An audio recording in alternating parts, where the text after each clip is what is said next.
I mean... I'm tense. That's a good trailer, isn't so it? exciting. That's a great Stephen, welcome trailer. along. Oh, So Series 2. Series 2. For people who haven't seen it, explain the general concept. OK, there are 11 couples. They each get given a suitcase.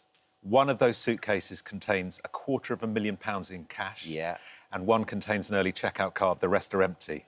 Every night, we do swaps in the bar. Whoever ends up with the early checkout card is flying home.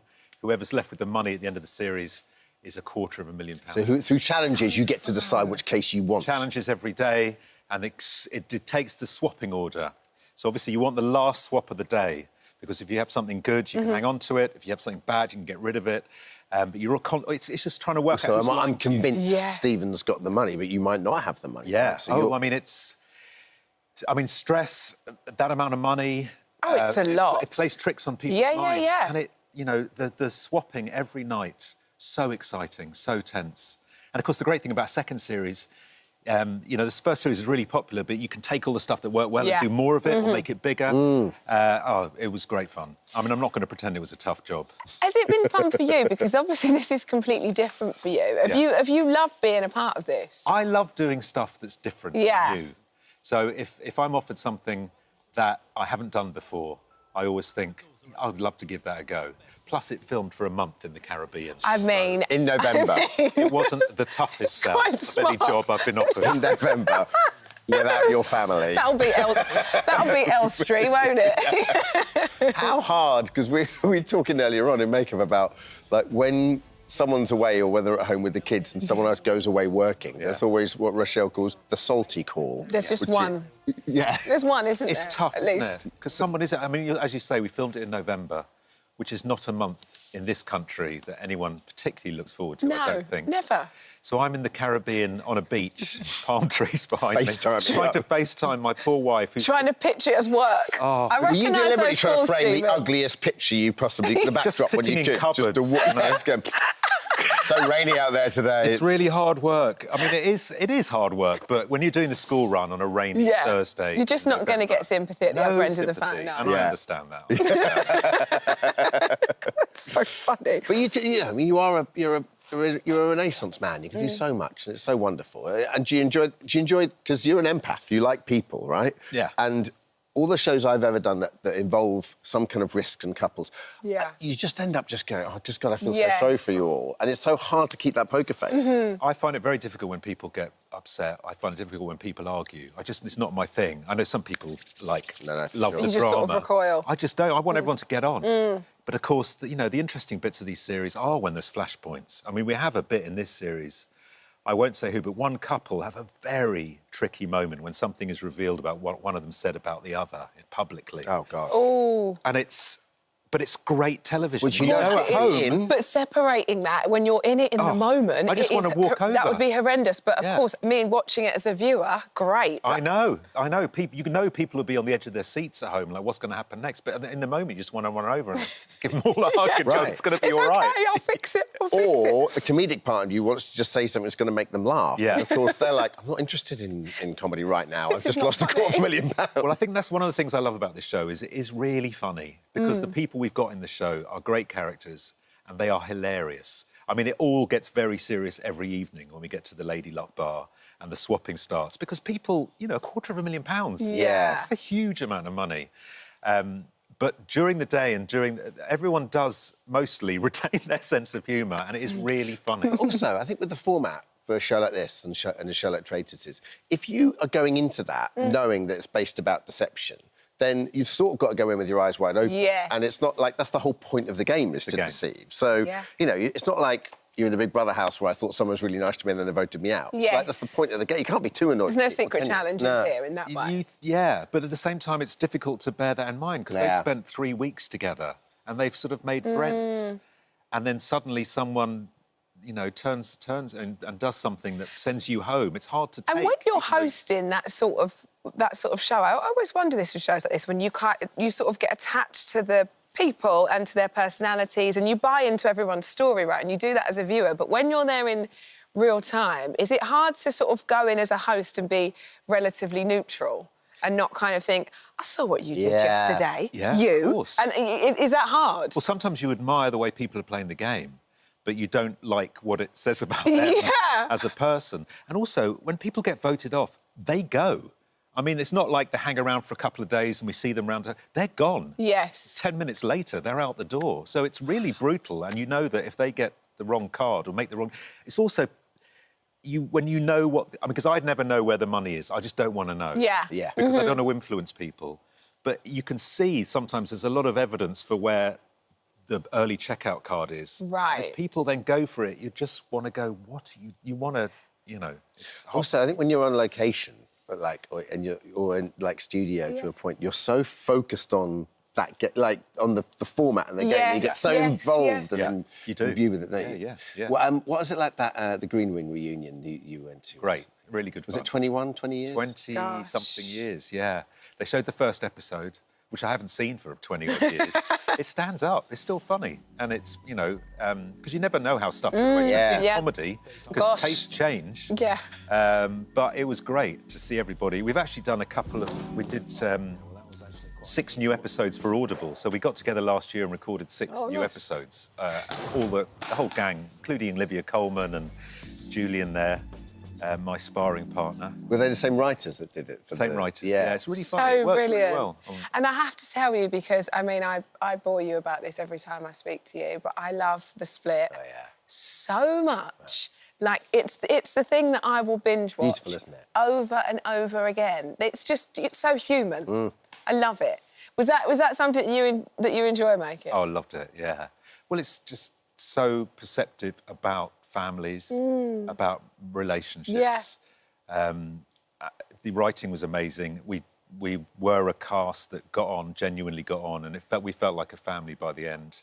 I still have people coming up to me and telling me that, you know, they're so upset with me for cheating on Nicola Walker. Yeah, I'm being honest. I'm being quite nice to you as you're sat here. She slept with Christy the night before our wedding. I know, I get it, Christy but I was upset with you. That's what I get all the time as well. I hope she ends up with him. He's so hot. Cheers. And then when Toby Stevens turns up, I know chance.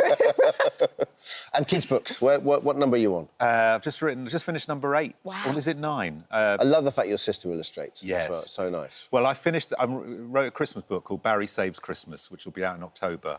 And I finished it about 3 weeks ago. So for the last 3 weeks, every day I'm just getting emails from my sister with new drawings, and it's the best bit for me. I've done my work. Yeah. I'm very happy with the story, and she's sending me these great drawings. She brings it to life. I mean, I'm always setting a challenge, because I'm her older brother. I've got to make it. It's so lovely that you can do that together, though. Yeah. It's so, so lovely. We're going to do something a little bit Eagle different. at roller skates. Exactly. No, a room with 1,000 squirrels in it was this time. Beautiful. That's when she loved you. Yeah. We're going to do something a little bit different now. We're going to play a game. You're bringing this game to us. It's a little taste of the Fortune Hotel. So you tell us what we're doing. OK, go and have a look. seconds we've given you. Go at one of those suitcases has an awful lot of money in it, and one has nothing in it at all. So have a look. First challenge for me, opening the case. Tell me about it. Right, so you want to convince me you don't have the money. And I'm going to take one of those suitcases from you. Dermot, tell me why you don't have the money. Because the money would also always be given to Rochelle. It's the gentlemanly thing to do, Why I think. Are you smiling? This morning. Because I'm nervous. You look really nervous. This is the high stakes. We've known each other a long time, I know. right? There's no way I would ever lie to you. This is categorically empty. Rosh, have you got the money? Well, I think we all know that I haven't got the money after that performance. What are you talking about? You were very handsy. Oh, You're very, very nervous. Classic misdirection. Yeah, no, mine is very light, unfortunately. 101. I can use it as a clutch, I can use it as it's a light, it's not full of anything. It's empty. I don't know why I just trust Rochelle. I'm a trusting kind of girl. I don't think she's got the money. I think you've got the money. No. I'm going for you. I want the money. Me? Give me the money. Well, show me the money. Come and have a look. Come on, then. As you can see, there's categorically no money. Yes! I got it. Look at that. So bad at lying. It's made me love you even more. Right but you through are him. He couldn't stop giggling. Stop giggling. Well, the thing is also, I've never seen a £50 with King Charles, so as soon as I opened it, I was like, oh, that's a 50. Damn it, no. Poker face, damn it. Anyway. That was brilliant. Thank you, but good luck with it. Thank you very much. There we go. Just do a YouTube version with that. I know, We're already in. Second series of The Fortune Hotel is going to begin next Wednesday on ITV1. Hi, everyone. everyone. Just wanted to say thank you for visiting our This Morning YouTube channel. Now, listen, we upload new content every day, so go ahead and hit that subscribe button so you don't miss out. And we'll see you in the morning. You with the kung fu moves. Look at me. And you did a lot of your own stunts, didn't you? I did. I did, and I really enjoyed it. I mean, there's a scene, there's a whole sort of set piece in the second episode where it's basically a big sort of fight scene, and I did have a fantastic stunt woman come in, but we weren't a brilliant match, so I ended up doing more than I had anticipated that day. But, you know, people keep saying, well, you know, did you train for the show, you know, because there's so much of that sort of stuff. And I didn't really. The great thing is that when we meet my character, Julie, you know, she's just sort of been sat on a Greek island with a bottle of whiskey for about 10 years, not having done any of this Sounds stuff. amazing. So it's great. So I didn't have to prepare really in any way. Sort of having a nice... So the story is she's retired. She's retired and she's taken herself off to a Greek island to sort of put that life behind her. And then her estranged son, Edward, comes to visit. Who's played by the magnificent Freddie Highmore. Yeah. And then it all kicks off. And they both have secrets. You know, she has secrets from him, but also he may have been keeping some from her. So does he come to visit just for a holiday or for a reason? He comes to visit maybe for a reason. Yeah. And that starts to unravel. But they have a difficult relationship as well, which is quite interesting. And it is the sort of the centre of the story. You know, it's thrills and spills, but at the centre of the story, the heart of it is their relationship, which is so good. And you're familiar with the Greek islands because you filmed out there. I'm very familiar with Was it like going home? I only do jobs now. It's on the right, Greek island. OK. Yeah, I spent 4 years in Corfu. Dreamy. And then we shot this in Athens last year over the summer. And so there were lots of people, because when we were on the Durrells, a lot of the crew would come in from Athens. Yeah. So I got to see a lot of the crew again in Athens. That's so nice. 7 years later. It was so lovely. It was so nice to see your friends. Also, I imagine it's nice to rock up on the first day of set and to know people there. Oh, it was absolutely brilliant. That's almost like a comfort blanket when you first start, right? Yeah, exactly. And there's such a nice bunch and, you know, world-class crew, and the locations are just spectacular. You've got like a statue in Greece now, right? Whenever you get everyone back. Your character, Julie, she's kind of like this unexpected assassin, right? She kind of is. She isn't your typical... comic book assassin. She's middle-aged, she's sarcastic, she swears. She does swear quite a lot. And she's funny, which I think is so nice. Yeah, that was sort of what was appealing, really. A lot of the, you know, that element of it is that she is so unexpected. I think at one point, Edward, I think, calls her a perimenopausal James Bond. And that sort of is what... Such a great line. And that's what a son would say to his mother. And that is what, it's very real, that relationship. Yeah. And Freddie and I just got on immediately so well. And we became great friends, so that really works. Such a great appetite for shows like... I remember watching Grosse Point Blank. Did you ever see that movie? Great, really good movie. It's about this kind of... It's the first kind of hitman film I watched where he's actually dealing with a lot of kind of trauma and work. Exactly. And now there's so many great shows around like this, and like Doves, and I mean, Jackal's a bit different because it's a bit more serious and stuff. But there's something beautiful about that, isn't it? It's a really good genre. It feels quite untapped. Light relief, and there is light relief, you know, in it. It is actually very funny, I think. Yeah. It's got great humour. It's obviously all very high-octane stuff, and I'm sure filming these kind of dramas can be quite draining on you emotionally and as a person. Is it true you like to unwind to reality TV? Are you a fellow below deck? I thought you were going to say with a glass of wine. I was going to say, I do. I do. I like reality TV. I like documentaries as well. Sometimes drama can be a bit of a busman's holiday. Yeah. In many ways, and as much as I love a good drama, you know, I've got 3 kids, and watching a bit of reality TV with them is a great way to switch off. So what? Go on. What's the Below Deck? Below Deck. You watched it? I've seen it. We had the captain on. Which one? Yes. Captain Sandy. Captain Lee. Captain. Who's the captain? Who looks a bit like Captain Birdseye. Sandy. Sandy, yeah. Not Captain Sandy. Is the lady.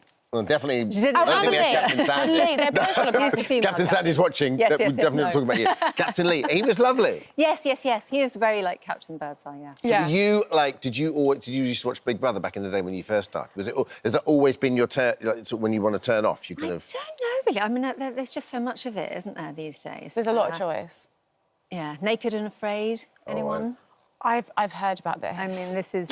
No, so what on earth is Naked and Afraid? It says I thought one would lead to the other. It's a bit like a Naked Attraction, but a dating kind of format. Yeah, Mamma mia. That's your weekend song. Yeah.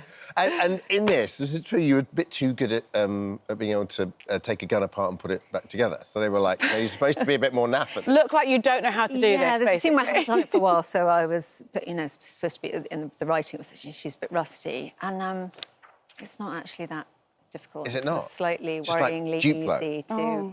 sort of Just Lego put it together. Yeah. And, had to refilm so it's like, can you make that make a bit it look worse? hard? Yeah. And you're a big fan of a group chat? Love a group chat. Yeah. I do. Is that how you stay in touch with all your mates you make on these shows and cast members? Yeah. We have a lovely Durrell's group app chat, and we're on that. And Are you in charge of admin, Keely? I'm in charge of most things, Dermot, but I'm not in charge of the app. Because when you're in charge of admin, there's a certain pressure that comes to being in charge of admin. What do you mean, the admin of the group chat? You're in control, so you decide who's in, who's out. Yeah. Yes, I'm I glad love that's that power. There's nothing more, I don't know if it's happened to you in any of your previous cast members, but there's nothing worse when you look down and go, oh, I must drop a... So-and-so's left the group. Without asking. Without How dare letting you? us know. Or they've removed you. Oh, no, that's the worst. But as an admin, you can't be removed. No. You end up on your own. It's just you. And what's next? You just finished playing a nun. I have. I wrapped last week on a show called Falling that is written by the brilliant Jack Thorne. Yeah. And it's about a Catholic nun and a priest played by Papa Siedo, and they fall in love. It's called Falling for Channel 4. Nice. Set in modern day? It's modern day, yes. Yeah. So that was a world apart from what you're doing. What I'm doing here. Did you research for that? Did you go and meet any nuns? I did meet an ex-nun, actually, which was really fascinating. What an interesting life, isn't it? When you actually think about it. Yes. It's fascinating. Yeah, and someone who has been in that world for so long and then... Left and sort of come back into... reality. I take my son to Mass on Sunday, right? And we were walking out the other day. We were walking down to the shops afterwards, to like the cafe to get a croissant. And we went past the nun from the church. I went past and I said, Casper, say hello to sister. And he was like, what?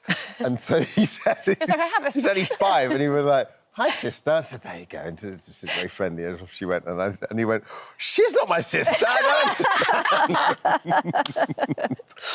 Listen, thanks for coming in. Thank you for having me. She was on Radio 2 earlier on. She's been hanging around for ages. We've had a sausage sandwich. We've had a lovely time. Oh, wonderful. So, Stick around, go on the Loose Women. All episodes of The Assassin are available to watch now on Prime Video. Hi, everyone. Just wanted to say thank you for visiting our This Morning YouTube channel. Now, listen, we upload new content every day, so go ahead and hit that subscribe button so you don't miss out. And we'll see you in the morning. It's such a great script, isn't it? Alistair Steadman joins us now. So nice to see you again. Lovely to be here again. Here we go. It's back. Series 3. It's always worth a congratulations if you get to a Series 3, isn't it? I know. We're so excited. What can we expect in the series? You're moving in, aren't you? Yeah, well, she's moved in with them. That's what she always wanted. Yeah. She was always planning. Got away. Yeah, so she's living with them, and she's reorganised all the kitchen, as, mother-in-laws do. And, she just loves it. She just loves being with all the family. Mm-hmm. And I think the daughter-in-law is being very kind and, kind of like grumbling privately. Accommodating. Yeah. So she's got a Liverpool accent. You grew up in Liverpool. I did. Right. And the character, did you base her off anyone? Or is she just someone you kind of created from your own imagination? Well, Tom Bowston, who wrote it, brilliant. And he's in it. Genius. He's a brilliant writer. And he wrote this wonderful character. And as soon as I met him, he said to me, would you play her, from Liverpool? And I said, yeah, I was delighted because I haven't played that many Liverpool characters in my career, you know. So, and, yeah, he asked me and I thought he's the writer, so, yeah. It's beautifully written and it's so well. I mean, so many great actors in there as well. Oh, self-included, obviously. So it's about the Jessops. Can you, if people haven't seen it, I know it sounds crazy, it's 3 series in, but can you explain just the backdrop? So it's about this family, the Jessops. Yeah, the Jessops.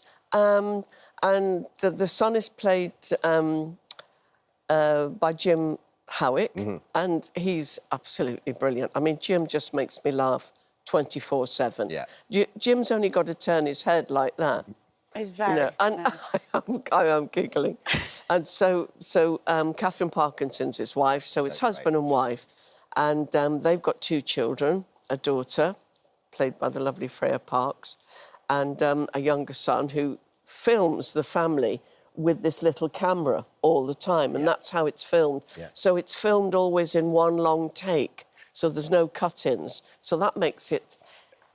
It's quite tough sometimes. What's that like? Yeah, it's just quite tiring, because sometimes the scenes, they can be 4 or 5 pages long. Wow.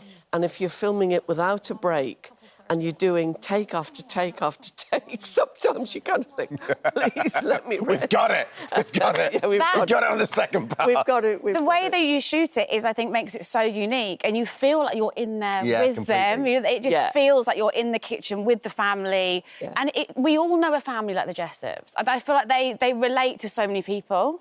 Yeah.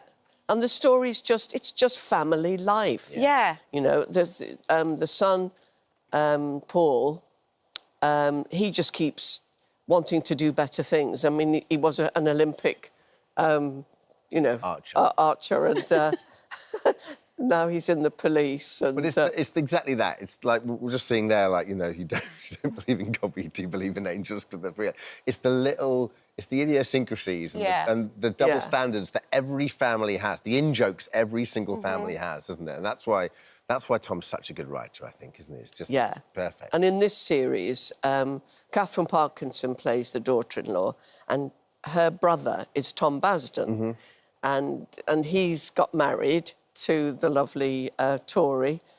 Not Tori, I mean, she's Tori the actress, but... and they're having a baby, so they have a baby. So that was fun, to have a baby. Yeah. So it's just as the family go along and all these different things and...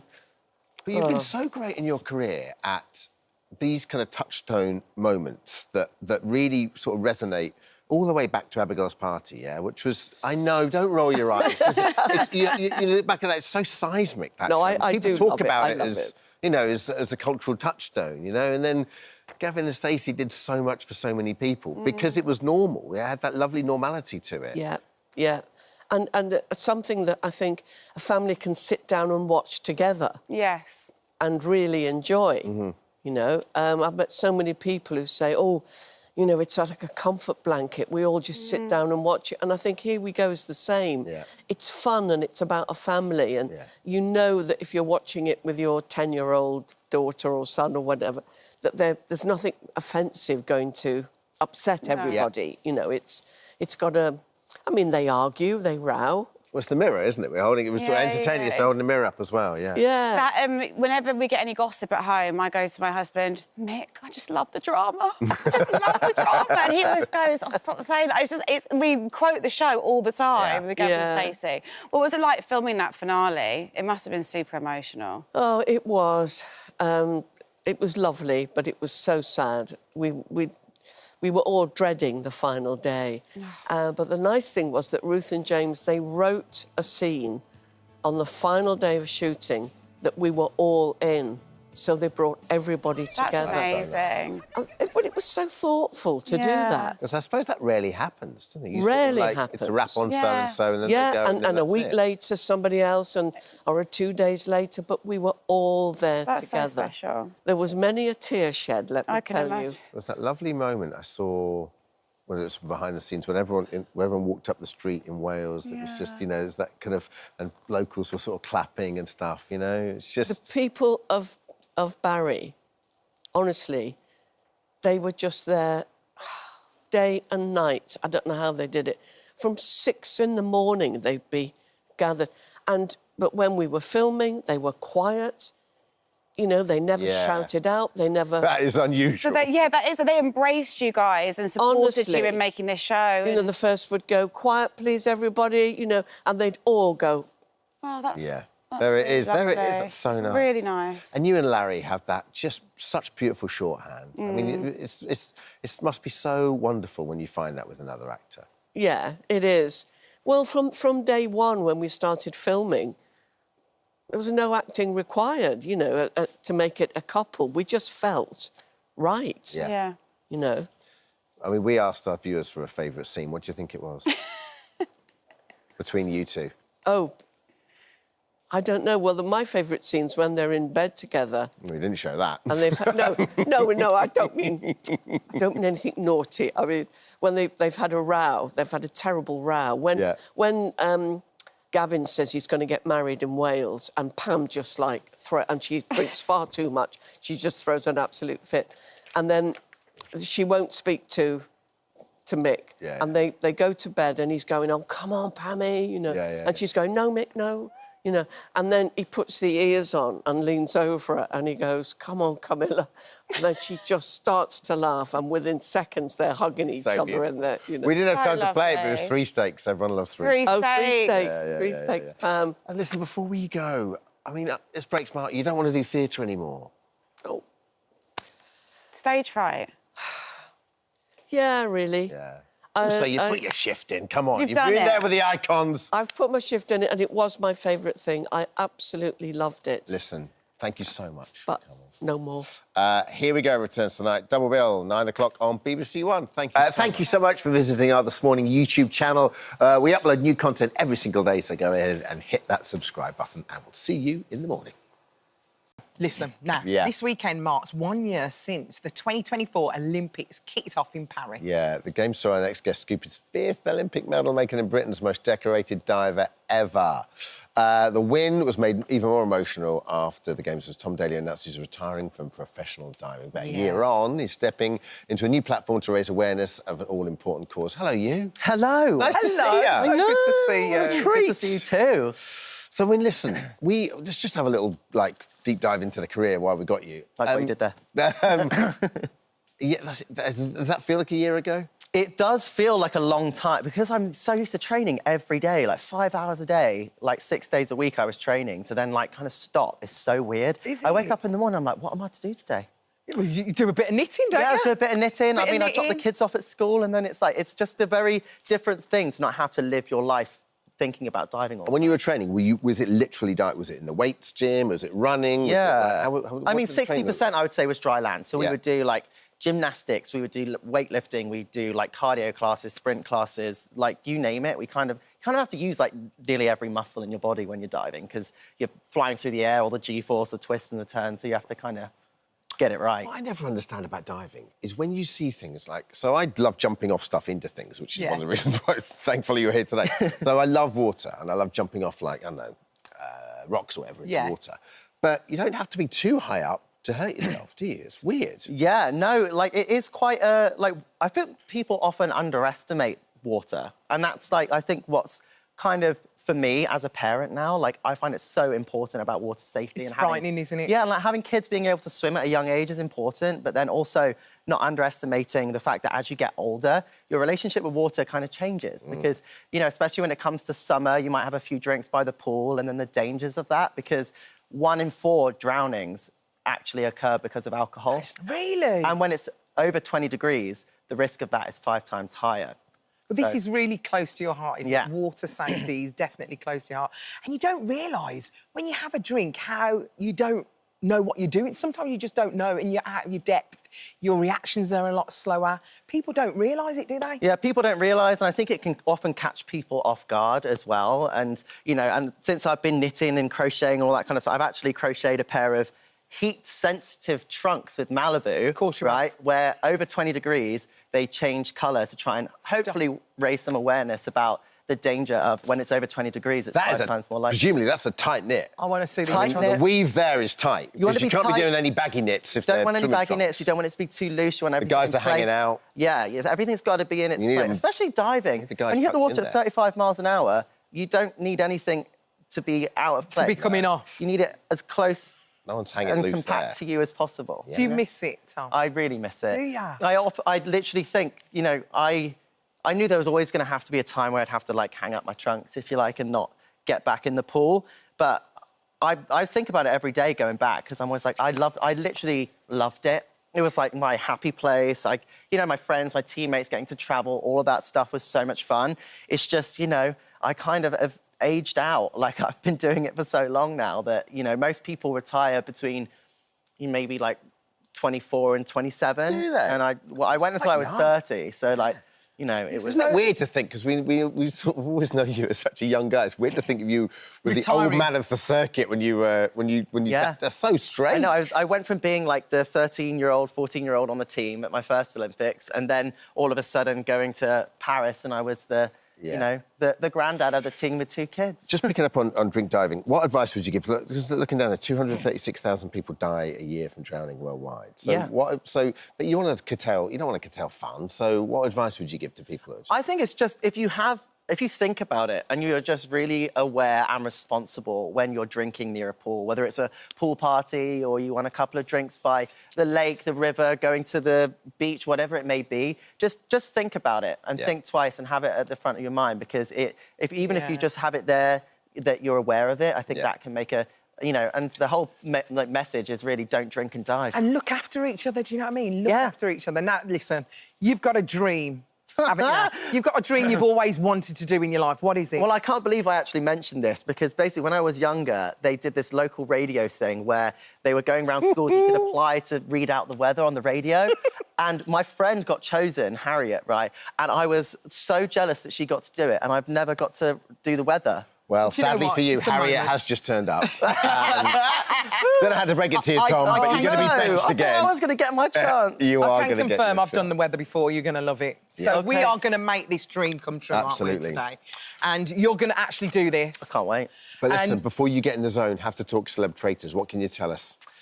I would love to tell you everything. Did you nick in there? We had Mark Bonner on. I can't say anything. All I can say is we all had a lot of fun. We had Mark Bonner on the couch, and he was great. Sung like a canary, he did. We know about the WhatsApp group. Did you? Was it something you really wanted to do? I've been a huge fan of the Traitors since I've watched all of the UK, US, Australia, New Zealand. Like, I love it. I play it like, you know, like the board game versions of it with my son, and when we have games nights. I love Traitors. I can't wait to listen. Are you going to do the weather in your trunks? Maybe, maybe not. I don't know, you'll have to wait and see. World Drowning Prevention Day is tomorrow. Thanks for coming and talking about it. Thank you so much for visiting our This Morning YouTube channel. We upload new content every single day, so go ahead and hit that subscribe button, and we'll see you in the morning. Now, when former Little Mix star Jessie Nelson discovered she was having twins with her partner Zion, she was over the moon. But when she announced her pregnancy to her fans, posting that she was eating for 3, she had no idea of the challenge the world was about to throw her way. There are complications that come with having identical twins. The type of twins we are having are called monodimer twins. I am currently pre-stage TTTS, which is twin-to-twin transfusion. Every time I've gone, it's got a little bit worse. Could lead to both babies dying. But it's just really sad that, unfortunately, it does come with its complications, which we had no idea about.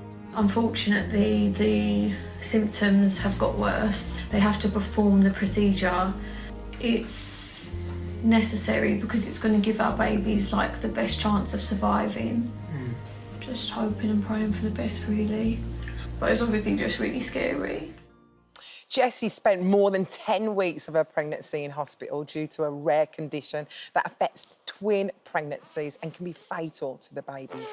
Thankfully, on the 15th of May, Jessie and Zion became the proud parents of baby girls Story Monroe and Ocean Jade, who join us now on the sofa. Alongside them, the specialist who guide them through every step of the way, Dr. Ruan Willem-Sandera. So nice to see you. Thank all you of for having us. We made it. You did it. You made it, and they're here, and they're healthy, and they're beautiful. Thank you so much. So who's who? So you, Jessie, who are you holding? We actually just swapped right before we came on. Oh, but we still get confused. So this is Ocean. And this is Story. And how do you tell the difference? They're exactly the same. Well, we actually, when they haven't got their hats on, Ocean, bless her little heart, she's receding a little bit, so that's how I can tell. But when they've got the hats on, it's very hard to tell. So they're 69 days old. Yeah. Wow. Yeah. And how early did they come?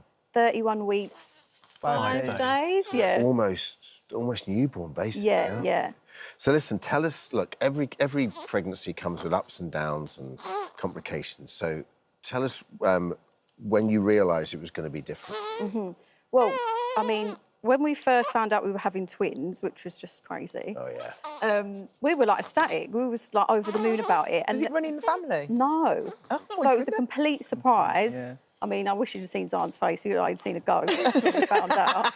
But so I had the scan, and immediately we were told, right, the guy that was scanning us was like, right, I'm not going to scan you anymore because I actually need to refer you to a specialist, a twin specialist. And I just thought that was normal, standard, normal. Yeah. Next day, went to see Dr. Ruan, and he scanned us.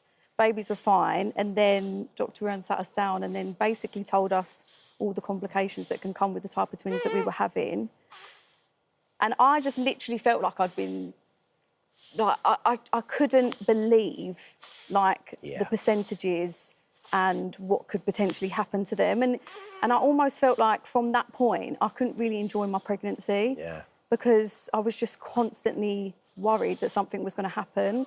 And we were, I think you told us that we can only really take it like 2 weeks at a time. Yeah. Wow. Which is just like, Live your life. how can you, like, we didn't even want to announce it because, and I actually had a threatened miscarriage quite early on as well. Oh my goodness. And from then, even then, I was like, I don't even want to announce it, which is just like, when I think back to it now, it actually makes me feel so sad because it's like, when you're pregnant, that should be like the happiest time of your life. Like, it's so exciting. And but you we want were to share that. We were so scared to announce it in case anything happened. I mean, thank God, like, everything's gone well. But we had no idea that this can happen with twins. And Zian, and as a partner, as a man, you want to be there doing everything you can, and yet you're so helpless. 100%, literally. I just felt like, whilst Jess was going through it all, I literally just felt, just words of reassurance. Yeah. That's all I could do. And just trying to stay positive, even though we knew kind of the risks. I was just really trying to stay positive. In that situation. I'm so lucky I did have him, though, because I feel like if I didn't, I'd have gone mental. Do you know what I've enjoyed? I've enjoyed following the story and seeing your relationship, how beautiful it is. It's absolutely a beautiful relationship of just love. And I just was so rooting for them, these babies to come through. Yeah. And part of the person who helped this happen is Dr. hero. Ruhan. Literally. Dr. Ruhan, can you just tell us about the actual condition that Jessie had? Because I know the baby shared the same placenta, is that right? That's right. So monochorionic twins, identical twins, share a single placenta. And even though each baby has its own part of that placenta, there are blood vessels that join the two together. So, in effect, they share a single circulation, which does mean more complications, such as twin-twin. And anything that happens to one baby has a direct impact on the other baby. Does that happen to every identical twin? They will share them? No. So twin-twin occurs in about 15%, so about 1 in 6 of these pregnancies. And what does that mean, the twin-twin? So is that the TTTS? Yes, the twin-twin transfusion syndrome, or TTTS. That's really related to the blood vessels that join the two parts of the circulation together. Normally, they allow blood to flow in both directions, so it's an equal flow of blood. But when you develop twin-twin, there's an unequal flow of blood. So one baby's getting just too little blood, doesn't grow as well, doesn't produce much urine, and unfortunately, that baby can become severely anemic. But the opposite is happening to the other baby. The other baby's getting too much blood flow and can go into heart failure.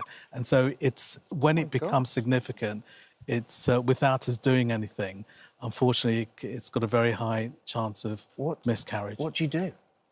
Well, what we can do is to try and cure the problem, because the problem are those blood vessels joining the two together.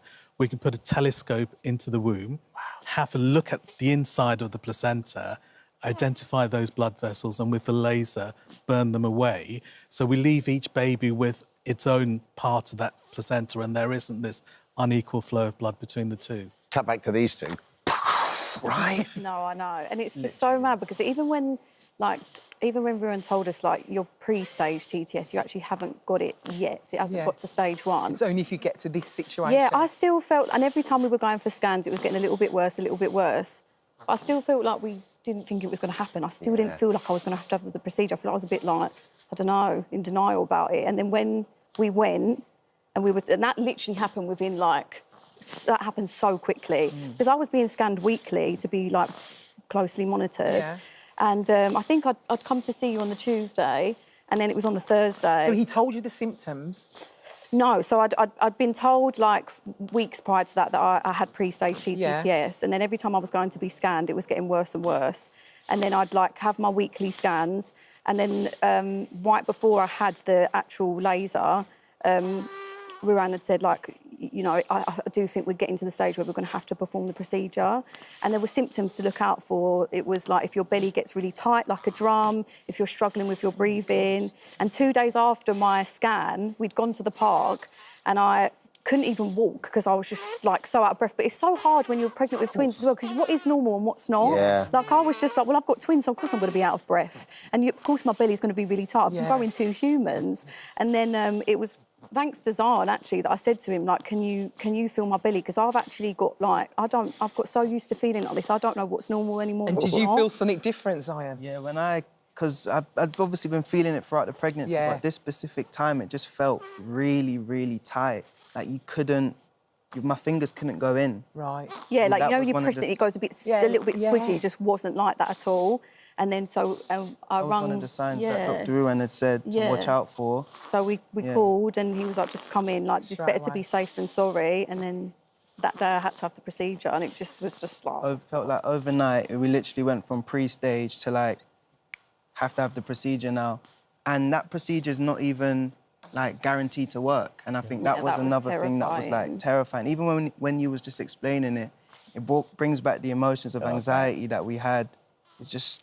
Yeah. So what is that procedure? And then obviously Jessie had you went into labour pretty quickly after that, didn't you? So the procedure is a fetoscopic laser, and it is a high-risk procedure, and we only do it when the risk of not doing it are greater than the risk of doing it. Yeah. And by this stage, because things had got, you know, worse so quickly, we didn't have a choice. We had to do the procedure. Can I just ask, Doc, did you feel like an added pressure that you had Jessie on your table? Like, she's telling the whole world about what's going on. Did you have that added pressure of thinking, oh, we've got to look after these babies? Actually, I was telling Jessie earlier that when I was looking after her, she was in my environment, so I was calm as anything. Now I'm in her environment, it's a completely different kettle of fish. But no, you know, Jessie was one of my patients, and that's the way we dealt with it. Yeah. But even when he was doing the procedure, he was just having a casual conversation with George, your right-hand man, and I just remember laying there thinking, oh, my God. It's unbelievable, so isn't it? The calm. It's crazy. And the serenity they have. Honestly. You're in the most, which helps so much. I mean, the medical profession are unbelievable for that, aren't they? Yeah, because you're in the most stressful position that you or your family are in. But that you need that. Yeah. Like, that's what made me feel, like, reassured and calm when it was all happening. How quickly did you go into labour after that? So after that, so was I 10 weeks? 10 weeks, after that, which was And the babies had to stay in hospital for a bit as well, didn't they? Yeah, they did. They were premature. Yeah. After that, after the procedure, we had to stay in hospital for those 10 weeks. No! We stayed in hospital for those 10 weeks. So we practically lived in hospital, which was a real journey. But do you know what? The staff and the hospital... Got to know everyone. It was lovely. I sing for everyone. It's interesting, though, when you spend time in hospital, because it becomes your bubble in a most really people, weird way. If you told, I feel like if most people you said, all right, you're going to spend 10 weeks in hospital, they'd be like, oh, God. But for me, I don't know if it's because where I was in, like, such a state of fear all the time in my pregnancy, I felt safe to be there. I actually didn't want to go home. Like, when there was times when Dr. Ruan would say, like, OK, you could potentially go home, I was like, no. Yeah. Can you come home with me, please? Yeah, literally. What's incredible is you really want to raise awareness for this condition. You've done a marathon. You've raised a load of money. Well done, Zion. Thank you so much. That was, like... so hard. I don't even know how to describe At what point was you like, oh, I can't do this anymore? I think it's like mile? Going over Tower Bridge. I don't even know what mile that is. But it's like near 13, the middle. That's halfway. Yeah, that's like in the middle. So good. And I was thinking to myself, I'm basically dying now. I've got to do that all over again now. Yeah. Oh, you did so well. What was beautiful, Jess was obviously in hospital, but our friends and family put her on FaceTime. So as I was running past and I saw them, Jess was just on FaceTime crying. And I was like, ow, You're doing so well. Oh, but you were crying for the rest of the journey. Dr. Ruan, what would you say if people are worried at all about this, if they've got twins and they're thinking... So what's the best way to educate yourself about it? So I think it is really... I mean, there are plenty of charities and plenty of websites that you can look at, but it's just knowing that there is help out there. Yeah.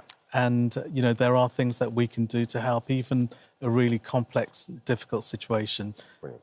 To hopefully get a good outcome just like this. Thank you so much. We've got a little gift for you as So well. having a hug during the break, I tell you. Go and get the gift back. Oh, that's We've got a little gift for you. Thank you for bringing them in. fine. Thank you so much. Do you want to have a look? Yeah. Shall I do it? You're going to love it. There's one each.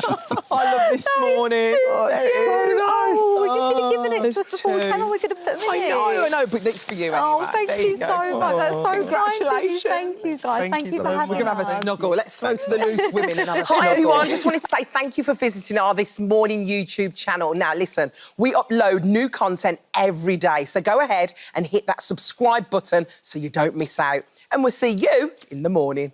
Welcome back to This Morning. Now, we've got a story now that proves even the most savvy can be fooled by fraudsters. The broadcaster and former Strictly champ Aurea Duba thought he knew the telltale signs of a scam, but in a post online, he revealed he fell for someone impersonating a hero of his hook, line and sinker. Take a look. I got an email from the Mel Robbins podcast team. It was from Mel. I told Mel everything. I never thought I'd be the person that was going to be scammed. Oh, didn't mention the fact that I got another email from fake Mel asking me a whole bunch of questions. Really deep digging. And it made me think, if I was more vulnerable, if I was older, if I didn't know anything about this world, and I had sent all of this information, you start finding yourself in the middle of a hole that you don't even know how to climb out of. Oh, Aurea joins us now. Morning. Hey, I'm telling you, this is crazy that you, of all people, have been scammed like this. And I know you're a massive fan of Mel Robbins, like we all are. Yeah, I'm crazy about Mel Robbins. And Can you explain who Mel Robbins, to people that don't know who Mel? Well, she's been on the sofa quite recently. She's a motivator, isn't she? She's an incredible person. She's a self-development hero. She wrote this book, The Let Them Theory, that she came on to promote only a few months ago. And essentially, I found her at a point in my life where I was kind of very vulnerable. I was needing someone to help me find the tools to get out of something very difficult. And immediately, a lot of uncertainty. Essentially, it's about finding ways to not let other people control your emotions, your actions and your behaviours. And immediately, I felt lighter from this woman and the tools that she was. So she's probably helped you, right? It was somebody you needed at that time, wasn't it? Totally transformed my outlook on my life, yeah. So she came in at a place where I really needed her. And there you were, you went on Loose Women to talk about it because it was so life-changing for you, wasn't it? Yeah. In January this year, I was promoting being on Chitty Chitty Bang Bang and I went on Loose and I thought, do you know what, this feels like a really good opportunity to tell people about this woman who's kind of changed my life, really. I've adopted her as my own little life coach. And at that point, I was just beginning a kind of new self-development and really finding out a bit more about myself. And essentially, when you're quite vulnerable, if you find something that helps hook you out of a difficult place, it's really, really powerful. Sure. So I actually reposted that interview after she'd been on this sofa, after she'd done an interview with Davina on her podcast and Fern Cotton on her podcast. I'm surprised you haven't met her. Well, here was the thing. I was like, hold on, she's been in the country, she's on a tour. I'm her #1 fan. Yeah. Where's our meetup? So I reposted that interview. So what happened then? So after that, then my agent got an email from what we believed was Mel Robbins. We got an email from Mel Robbins. And what did the email say? The email said, I've heard that you're a huge fan of our podcast. I would love to know your stories, your approach to our podcast really helps make us better. Tell us what the podcast has done and how it's changed your life. So the fact that that had come through your agent, I think I would have believed that. Immediately, I thought it was a professional... Because already it's been through one... Yeah. It's been through a gatekeeper, right? Yeah, they've looked at it, they've checked it. And in a way, I thought, I've been waiting my whole life for this. So I said to my agent, Sam, I said, mate, I've got this covered. I will take this on. And I then sent an email back. I took about 2 days to collect my thoughts and then tell Mel everything, how she had taken me from a really dark place and helped me take the tools to regain my control of my life. I told Mel everything. Like 12 pages worth of information. Oh, wow. So, like, really personal stuff. Really personal stuff. And Mel was so sensitive and so caring. And I think the thing that was really insidious about it was the language that Mel was given back, because I was giving this person information and coming back so sensitively. Thank you so much for telling this story. I think it's really, really going to help a lot of people. I feel that we were drawn together at this moment. I feel like what you can do now is going to change a lot of people's lives. And it was kind of everything I guess I wanted to hear. So that's nice. When did the red flags start? They were kind of there from early on, Dermot, and it's so strange when you find yourself in a place where you're like, this is what I need to hear. I actually feel like there was a perfect cocktail of my vulnerability, connection, and a hint of desperation, because I was desperate to meet this hero of mine, and the language was so kind of connected. It really made me feel like there was somebody who was kind of bringing out this olive branch to me. And you know, me and our family have been through a lot recently, and even at the point where I got a second email inviting me to be on Mel Robbins' podcast, it was on the day that we were going to plant a tree in honour of my sister. We lost my sister 3 months ago. They took their life. So you were actually grieving as well? We were grieving. A lot of grief. We were grieving, and I felt like a sign. It felt like it was exactly the point that Mel should come into my life and offer this incredible opportunity, which is when the tears went. And at that point, you've seen red flags, you've seen things that you think are a little bit untoward, but you go, here's everything I knew was headed my way, I'm in. And that's the hook. That's how they get you. So after they're the hook, on that vulnerability. I guess my question is, what do they want? What do they want? What do they want? What do they want? Who knows what they want? Did they ask you for any money at all? At this point, I mean, this correspondence has been going on for about 3 weeks. So beyond that, they were kind of in. About you? There was another email. They were asking questions about. They wanted to know about if I'd had a podcast. They wanted to know where I lived. There was a lot of kind of personal information that they wanted to know. I twigged kind of at this point. Okay. But it made me think, just at that point when I put that video out, it made me think, had this gone on longer, had I not had a professional idea about how this worked and thought to go to the Mel Robbins official website and check out the official email address, I probably would have carried this on to the point that we've got a genuine connection. I'm going to do everything I need to do to continue this because I'm desperately hoping and knowing that I'm going to get on that podcast. And you was in a dark place at that time as well. So it was so easy. What do you think that would have involved? A financial transaction? Or? Well, let me put it this way. There was a point where fake Mel was asking me where I'm from. And I had convinced myself that was because she wanted to know where to book the flight from to send me over to Boston to be a podcast guest. Do you know what? I think they were fishing. I think that was a phishing scam. They were fishing for information. And the thing that's really terrifying is because it's not unusual, the scamming, whether it's phishing, whether it's, I've been hearing so much about Jordan Stevens talking about sextortion with boys who have low self-esteem, they're looking for that connection, and immediately they find people online who are preying on that vulnerability, and they're giving information away, they're giving images away, and before they know it, they're in a shame bubble, a shame hole that they can't get out of. It's just so insidious. It's so prevalent, and it's really, really terrifying. Because as you said, Alison, I don't think I'm stupid. All right, what were you? So how did you work out? How did you work out? Was it like the extra L, or you going on the website and realising, you know, there's no way that they use the right address, or I don't know. How did you work? In my case, the last straw was having gone through my agent, fake Mel, because for a long time I've been saying Mel, and it just seemed really bizarre. Fake Mel said, we can keep it on this email thread. It was a personal email thread.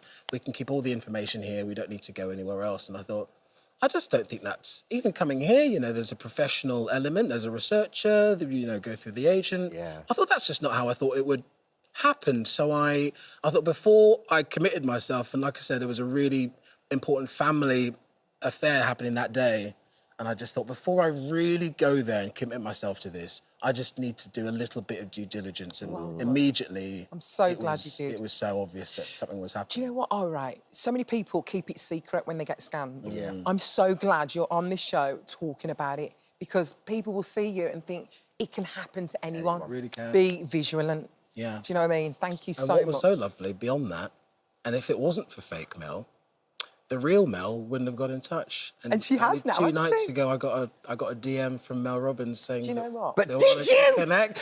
Who knows? Who knows? Do you know what? Very confused. You are going to meet her one day. You are gonna. He's gonna meet her one day. I know it. She's gonna watch this now, and she's gonna be like, "I need to meet this man." Yeah, it has to be her. It's gonna Can't be happen. AI her. I can't wait. I hope so. I hope so. Thank you for sharing Love your you story. both. All right. Thank you very much. Thank you. Lovely to see you. Hi everyone, just wanted to say thank you for visiting our This Morning YouTube channel. Now listen, we upload new content every day, so go ahead and hit that subscribe button so you don't miss out. And we'll see you in the morning.